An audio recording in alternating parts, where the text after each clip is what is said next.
ketika Yusuf Mansur kemudian berkeinginan bahwa memberi syarat duit para investor ini mau dikembalikan asalkan diinvestasikan ke Paytren. Jadi emang pinter teman-teman, pintar caranya gitu. Kayak nggak mau rugi gitu, benar-benar nggak mau rugi ini orang gitu. Kacau, benar-benar nggak mau rugi gitu. Dia mau mengembalikan uang korban dari investor Hotel City ini asal uang ini kemudian diinvestasikan ke Paytren. Sama juga, ujung-ujungnya lari ke dia juga teman-teman. Dan kenyataannya di bulan Mei kemarin Paytren tutup. Nah, duitnya ini kemana lagi teman-teman? Duit dari Paytren Asset Management ini kemana lagi? Duit dari Paytren ini kemana juga gitu? 14 karyawan nggak digaji, security-nya nggak digaji, Ibu Aisyah tidak digaji. Dan kemudian Yusuf Mansur dengan enaknya, dengan mudahnya begitu saja bergabung di Warung Steak and Shake, berinvestasi di sana. Duitnya dari mana loh?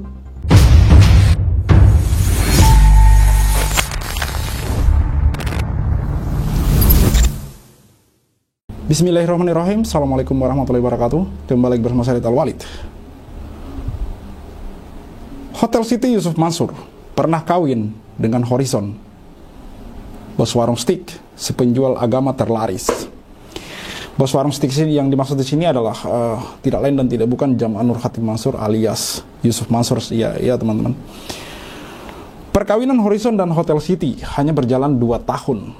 Yusuf Mansur kemudian punya banyak alasan tidak mau kembalikan uang investor patungan usaha. Hotel City akan dicatat sebagai dagangan laris si penjual agama. Jadi teman-teman, berbicara Hotel City, ini orang yang berinvestasi di dalamnya bukan 1-2 orang, 10-20 orang, bukan 100-200 orang, tapi ribuan teman-teman. Ribuan orang yang berinvestasi di Hotel City ini teman-teman. Kalau judul ini kemudian menulis bahwa bos warung steak si penjual agama terlaris, saya tidak heran gitu. Dan tidak perlu diragukan lagi. Bagaimana tidak kemudian kita tidak mengatakan seperti itu? Toh kemudian Hotel City ini diiklanin sebagai hotelnya umat gitu, hotel haji dan umroh gitu. Lalu ketika muncul namanya, saya lupa, tapi ada seorang investor yang dari Sulawesi itu mengatakan bahwa kalau memang Hotel City ini hotel umat, kenapa namanya nama istri Yusuf Mansur? Padahal hotel ini dibangun juga sebagian dari investasi para investor, para umat ini yang masing-masing menyumbang rata-rata 10 jutaan teman-teman. Sekali lagi saya katakan, kalau dihitung personal memang sedikit, tapi ini bukan 1-2 orang korbannya, bukan 1-2 orang yang berinvestasi, bukan 100-200, tapi ribuan teman-teman. Ribuan orang berinvestasi di sana. Artinya, kalau ini di total nilainya cukup fantastis. Lalu ada apa dengan Horizon yang kemudian bekerja sama dengan Hotel City namun cuma 2 tahun? Setelah 2 tahun kemudian Horizon memutuskan untuk menarik diri. Apakah kemudian pihak Hotel Horizon ini melihat keanehan di dalam? Apakah kemudian Hotel Horizon ini menangkap atau menemukan sesuatu yang tidak benar di dalam manajemen Hotel City ini? Tentu hanya pihak Hotel Horizon dan Allah yang tahu teman-teman. Mari kita simak pernyataan Pak Darso di Thaibah TV teman-teman mengenai perkawinan antara Hotel City dan Horizon ini, yang mana Hotel City ini juga ada nama Jody Brotoseno di dalamnya teman-teman. Jody Brotoseno adalah orang yang awal-awal membangun warung steak and shake yang kemudian sekarang juga ikut terlibat di dalamnya adalah Yusuf Mansur dan istrinya.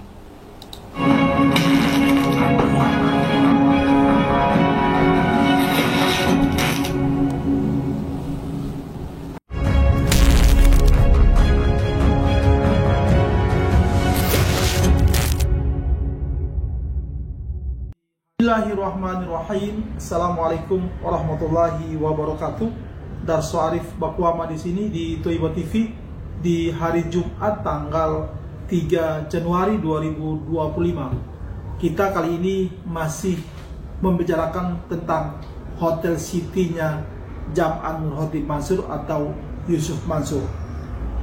Namanya Hotel City diambil dari nama istrinya Siti Maimunah. Hotel ini dioperasionalkan oleh PT Inex Arsindo. Di situ Yusuf Mansur dan istrinya duduk sebagai direktur dan komisaris. Juga ada Jody Brotoseno. Pada video terdahulu ada satu komentator yang meminta kepada saya agar menginvestigasi kenapa Horizon atau Hotel Horizon itu tidak lagi bekerja sama dengan Hotel City. Saudara-saudara, setelah Hotel City ini beroperasi tahun 2015, Yusuf Mansur langsung menggandeng Hotel Horizon untuk bekerja sama dalam pengelolaan hotel ini. Sayang, Horizon hanya bertahan 2 tahun di situ. Tahun 2017 Horizon langsung angkat kaki dari Hotel City. Bersamaan dengan angkat kakinya Horizon, semua lambang-lambang Horizon di Hotel City itu dilepaskan. Di tembok-tembok atau di kaca-kaca hotel yang ada lambang dan tulisan Horizonnya itu dicopotin, dikletekin gambar-gambar Horizon. Saya pada tanggal 4 Februari 2019 maksud saya, 4 Februari 2019 itu mendatangi manajemen Horizon, yakni PT Metropolitan Golden Management atau MGM yang beralamat di Jalan Rumah Sakit Fatmawati di Jakarta Selatan. Hari itu saya bertemu dengan Pak Bayu sebagai Vice President Business Development MGM, Pak Bayu Nugroho, juga ada rekannya. Saya mengkonfirmasi dan bertanya kenapa Horizon tidak lama atau hanya sebentar saja bekerja sama dengan Yusuf Mansur di Hotel City-nya. Pak Bayu ketika itu secara diplomatis memberikan jawaban bahwa dia masih berkomunikasi dengan pihak hotel, hanya komunikasinya terbatas. Ketika saya menunjukkan foto-foto Hotel City di tahun 2019 itu kepada Pak Bayu, beliau mengatakan bahwa memang keadaan Hotel City ketika itu bukan standar Horizon, apalagi sekarang lebih jauh lagi dari standar Hotel Horizon. Pak Bayu sayang tidak memberikan saya penjelasan lebih jauh kenapa manajemen Horizon itu bercerai dengan Hotel City. Seperti tadi, jawaban Pak Bayu sangat terbatas. Nanti saudara-saudara, saya akan lampirkan tulisan saya terkait dengan pertemuan saya dengan manajemen Hotel Horizon di deskripsi video ini yang saya tulis pada bulan Februari 2019. Nanti sama-sama boleh kita baca di sana. Saya juga mau katakan di sini bahwa investigasi saya terhadap Hotel City, terhadap investasi patungan usaha ini bukan baru sekarang ini, bukan baru pada Toiba Channel ini atau Toiba TV ini, tetapi sudah berlangsung lama dari tahun 2015 sampai seterusnya. Saudara-saudara, kalau pada video terdahulu saya menayangkan pertemuan saya dengan 2 investor patungan usaha Hotel City, maka saya masih berkeyakinan bahwa di luar sana masih ada ribuan investor patungan usaha yang mana Yusuf Mansur belum mengembalikan uang investasi mereka. Benar, ada ribuan orang di luar sana, teman-teman. Seperti yang saya posting kemarin, bahkan sampai ada yang meninggal. Innalillahi wa inna ilaihi raji'un, teman-teman. Memang negara kita ini no viral, no justice, teman-teman. Jadi saya harap teman-teman terus mendukung, mensupport apa yang dilakukan oleh Pak Darso ini, bahwa Pak Darso ini membantu para korban. Jadi kalau teman-teman ingin mendukung Pak Darso, ingin mendukung para korban, adalah dengan memviralkan video-video yang kemudian di-up oleh Pak Darso. Setidaknya ini membantu kemudian para korban untuk kemudian mendapat keadilannya, teman-teman. Dan sekali lagi saya katakan bahwa sepakat dengan apa yang dikatakan oleh Pak Darso, bahwa masih banyak di luar sana yang kemudian uangnya tidak kembali, haknya belum dikembalikan, teman-teman. Mungkin di satu sisi mereka takut melaporkan karena melihat sosok Yusuf Mansur yang begitu terkenal gitu. Di sisi lain mungkin mereka juga nggak punya uang untuk kemudian wirawiri kesana kemari, duit transport dan segala macam. Dan kemudian di sisi lain mungkin mereka tidak tahu menahu, bahkan mungkin ada yang sudah meninggal, teman-teman. Ada yang sudah meninggal, ada yang mungkin sudah lupa atau bagaimana, karena memang setelah kemudian orang-orang menyetorkan duitnya, itu tidak ada kabar lagi dari pihak Hotel City mengenai perkembangan Hotel City ini gitu kepada para investor, di mana di sini seharusnya adalah kewajiban Hotel City untuk terus mengupdate berita kepada para investornya, teman-teman, kepada para pemegang sahamnya, teman-teman. Karena memang mereka ini tidak ujuk-ujuk kemudian memberikan uang. Ini adalah mereka ini ditawarkan gitu untuk bergabung ke Hotel City sebagai investor. Tapi pada kenyataannya setelah mereka kemudian bergabung, mereka tidak diberi kabar apa-apa. Lalu setelah 10 tahun ketika mereka menuntut, bukan angin segar yang mereka dapat, malah dikatakan bahwa ini kebaikan UIM sendiri. Itu saya baca kok chat dari pihak Hotel City. Ini UIM udah baik loh, mau nambahin 1 juta dari 10 juta. Kan rata-rata orang yang berinvestasi itu 10 juta teman-teman. Lalu setelah 10 tahun mereka menanyakan bagaimana nasib dari investasi mereka, itu tidak ada angin, dengan jawaban atau alasan yang tidak jelas. Mereka kemudian mengatakan, ini hotelnya rugi, tanpa rincian bagaimana ruginya, tanpa rincian data bagaimana kemudian bisa rugi. Alasannya rugi nggak ada diberi, cuma bilang ya ini hotelnya rugi, duitmu kita kembalikan deh. Kemudian investornya nanya kenapa bisa dikembalikan. Nggak usah ngomong, intinya nggak usah banyak tanya, ini UIM udah baik loh, mengembalikan duitnya sama ngasih tambahan. Begitu bahasa mereka teman-teman. Ini kan sangat miris gitu, sangat miris. Jika hari ini Yusuf Mansur diminta kembali uang investasi patungan usaha oleh para investor, maka saya bisa pastikan bahwa pertama, yang akan mereka minta adalah sertifikatnya. Kedua, Yusuf Mansur dan karyawannya akan memberikan jaminan bahwa uang ini akan dikembalikan dengan uang pribadi Yusuf Mansur. Tetapi itu hanyalah sebuah janji. Janji itu tidak akan direalisasikan oleh Yusuf Mansur dan karyawannya jika Anda tidak memperjuangkannya dengan sekuat tenaga, dengan mengorbankan waktu dan tenaga, sebagaimana yang dilakukan oleh Pak Suwarto di Purwodadi dan beberapa orang lagi yang saya kenal, yang mereka telah meminta kembali uangnya. Saudara-saudara, berikut ini nanti saya akan tayangkan sebuah jawaban yang sudah disiapkan oleh Yusuf Mansur dan staf-stafnya jika Anda meminta kembali uangnya, uang investasi patungan usaha. Tetapi jawaban yang saya tayangkan ini adalah jawaban yang oleh Yusuf Mansur dan staf-stafnya itu akan diberikan sebelum tahun 2020, ketika Paytrend Asset Management masih beroperasi dan ketika Paytrend MLM masih berkibar. Di situ Yusuf Mansur memberikan sebuah jaminan kepada orang-orang yang meminta kembali uang investasi mereka. Di situ Yusuf Mansur memberikan saran agar boleh meminta kembali uang investasi yang 10 atau 12 juta asal ditanamkan kembali lewat Paytrend Asset Management. Yusuf Mansur juga memberikan jaminan dalam jawabannya bahwa kau usah khawatir, Paytrend MLM dalam 1 bulan itu transaksinya melebihi 2 triliun. Tetapi hari ini baik Paytrend Asset Management dan Paytrend MLM sudah mati. Maka jaminan apa lagi yang akan Yusuf Mansur berikan kepada orang-orang investor yang meminta kembali uangnya? Wallahu a'lam. Saya potong sebentar teman-teman, maaf. Jadi Paytrend Asset Management ini bulan Mei itu ditutup secara resmi oleh JK. Dan Paytrend MLM ini sudah lama mati teman-teman.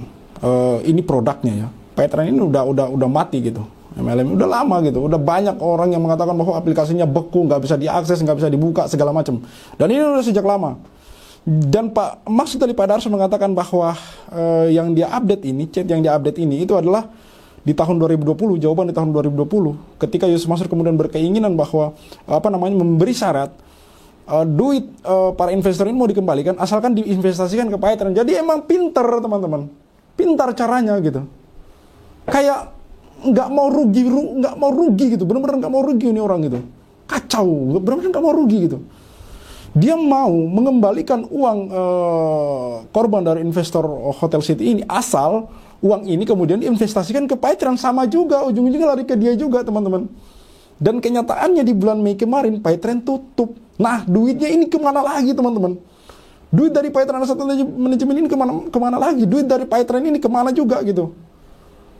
14 karyawan nggak digaji, security-nya nggak digaji, Ibu Aisyah tidak digaji. Dan kemudian Yusuf Mansur dengan enaknya, dengan mudahnya begitu saja bergabung di Warung Steak and Shake, berinvestasi di sana. Duitnya dari mana loh? Orang ini duitnya dari mana? Pengusaha bukan. Tiba-tiba punya duit banyak. Harusnya kemudian orang-orang bisa curiga. Yusuf Mansur kan muncul sebagai ustadz, bukan sebagai pengusaha. Dan tidak ada sampai hari ini dia bisa jelasin tuh dari mana Yusuf Mansur bisa sampai sekaya hari ini? Usaha apa yang dia bangun dari nol? Kalau warung stick and stick, jangan teman-teman, jangan dihitung. Karena warung stick and stick itu Yusuf Mansur masuk sebagai investor. Artinya Yusuf Mansur harus punya modal yang sejumlah apa gitu, modal yang besar untuk kemudian bisa bergabung di warung stick and stick. Kenyataannya setelah Yusuf Mansur bergabung di warung stick and stick, perkembangan warung stick and stick sangat signifikan. Sangat cepat sekali. Cepat sekali perkembangannya. Bangun outlet sana sini, cabang sana sini. Artinya kan kemungkinan besar itu suntikan darah dari Yusuf Mansur. Dan duit Yusuf Mansur dari mana? Yusuf Mansur ini bukan kayak pegawai, bukan kayak Elon Musk punya usaha ini, punya usaha itu, lalu kemudian berinvestasi di Twitter dirubah jadi X. Bukan. Muncul Yusuf Mansur di tahun 2010. Sebagai apa? Pengusaha usaha apa yang kemudian berhasil dia jalankan sampai punya duit banyak, lalu kemudian berinvestasi ke warung stick and stick? Kan pertanyaannya seperti itu, teman-teman. Usaha apa yang membuat Yusuf Mansur sukses sampai kemudian punya duit banyak lalu kemudian bisa berinvestasi di warung stick and stick? Kan tidak ada, teman-teman. Ceritanya itu kayak kepotong gitu. Yusuf Mansur nongol punya duit, lalu kemudian berinvestasi di warung stick and stick, bergabung di warung stick and stick. Sementara di tahun 2009, jangan lupa teman-teman, Yusuf Mansur sudah ada di investasi batubara. Justru kan terbukti sekarang investasi batubara Yusuf Mansur adalah salah satu tergugat yang harus bertanggung jawab kemudian membayar kerugian para korban. Artinya pengadilan memutuskan bahwa memang Yusuf Mansur ini bersalah gitu untuk Pengadilan Negeri Bogor dan Jakarta Selatan, teman-teman. Pasti sertifikat investasi patungan Anda akan diminta dan Yusuf Mansur dan stafnya akan memberikan Anda janji dan janji. Saya akan menayangkan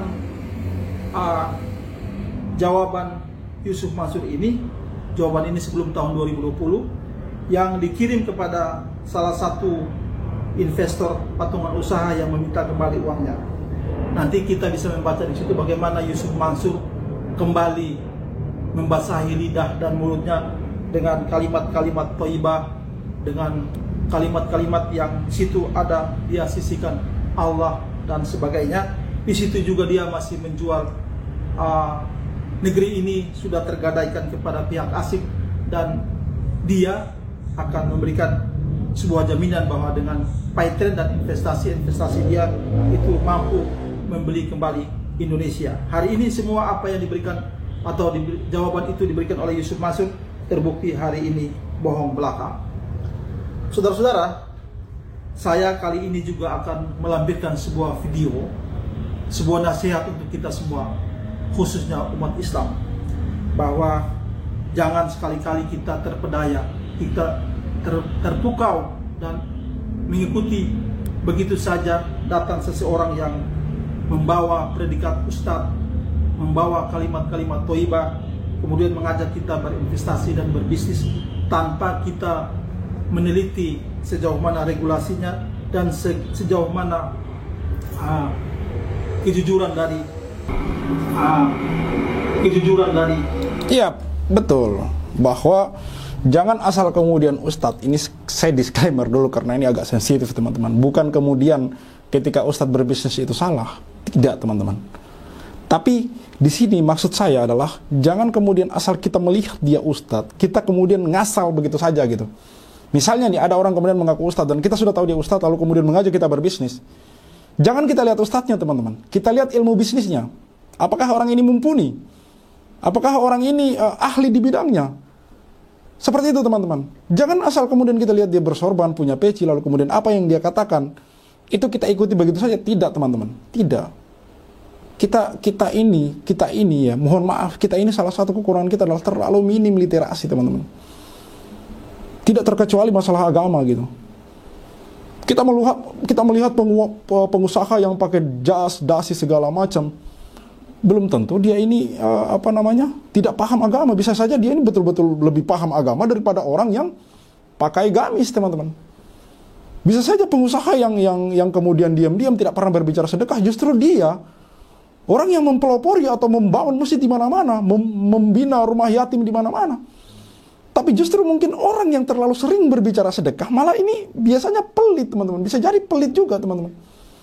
Bisa jadi dia berbicara tentang sedekah hanya untuk kemudian memperkaya dirinya sendiri. Kan ada yang seperti itu, teman-teman. Berbicara sedekah ke sana kemari, sedekah ke sana kemari, giliran utang, sulitnya dia lunasi minta ampun gitu.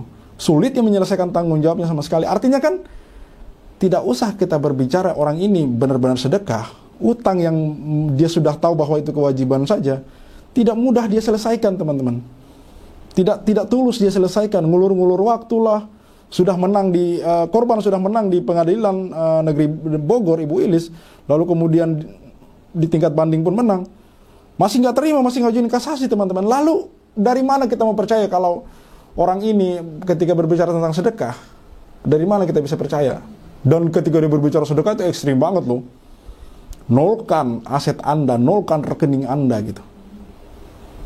Apakah kemudian dia berbicara ini hanya untuk kepada orang lain gitu? Sementara dia sendiri tidak perlu untuk bersedekah seperti itu.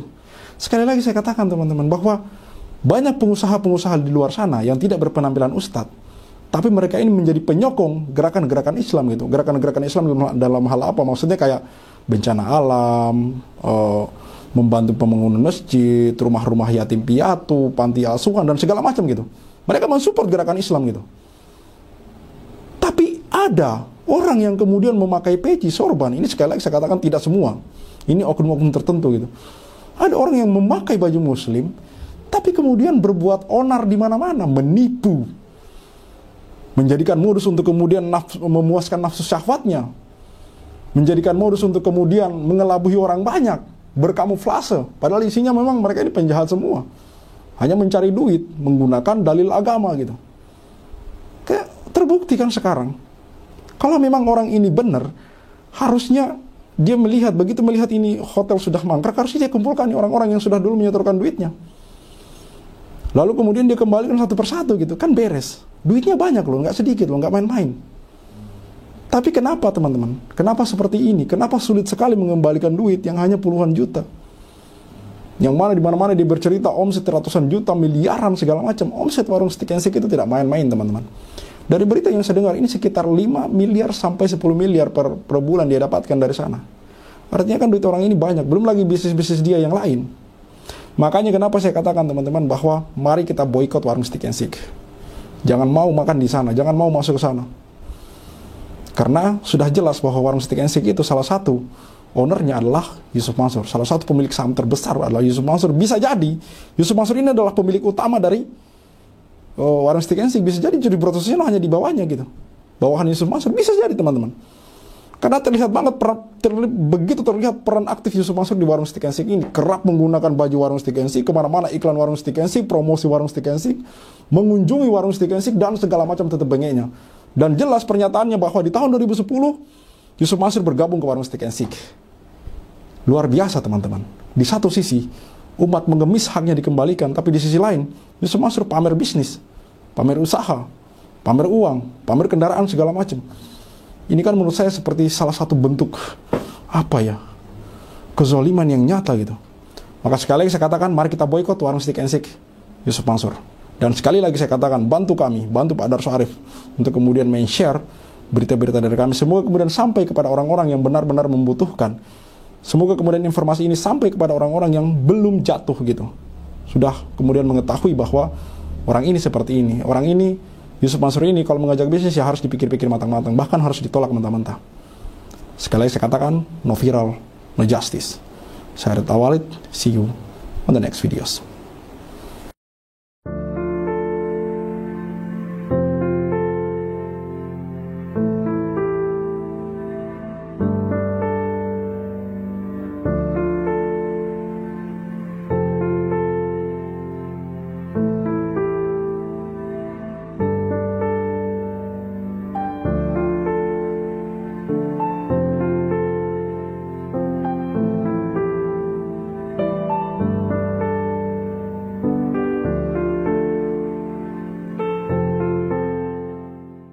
Maka 2010 ketika saya masuk pertama kali ke warung Stick and Shake, like video jangan di skip, share sampai kena strap, like biar kasusnya di up, komen sampai dia kena strap.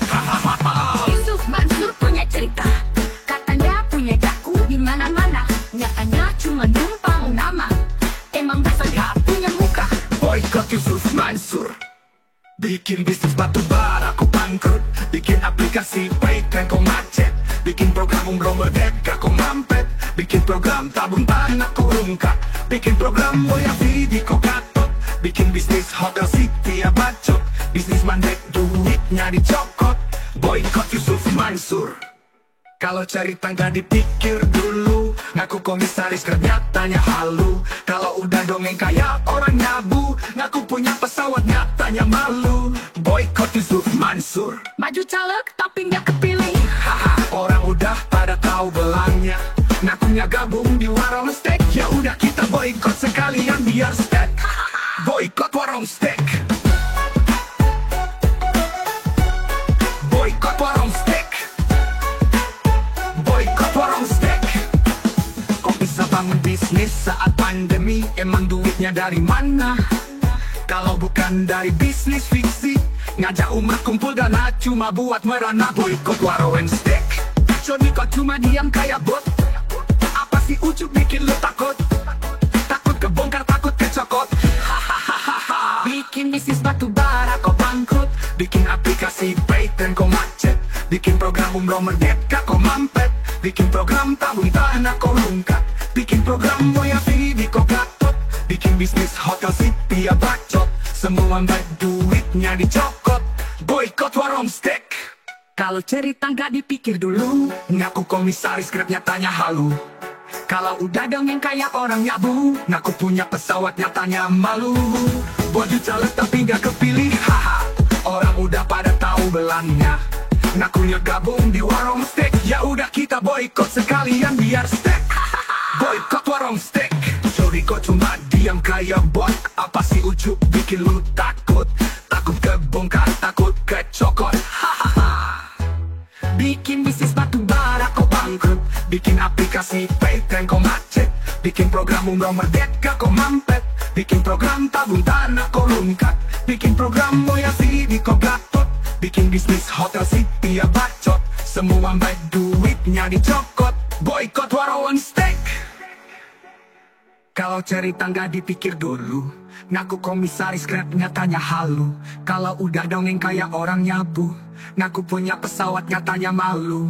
Maju caleg tapi nggak kepilih, haha. Orang udah pada tahu belangnya, ngakunya gabung di warung steak. Ya udah kita boykot sekalian biar steak. Boykot warung steak. Stop mampir di sana, stop masuk ke sana, stop makan di sana, stop bikin si ucup kaya. Boykot warung steak. Bikin Yusuf Mansur ketar-ketir, biar dia mikir, biar dia sadar tanggung jawabnya Mansur. Kami sudah hilang sabar, umat sudah marah besar. Sampai mana kau kabur, akan terus kami kejar walau sampai lubang kubur.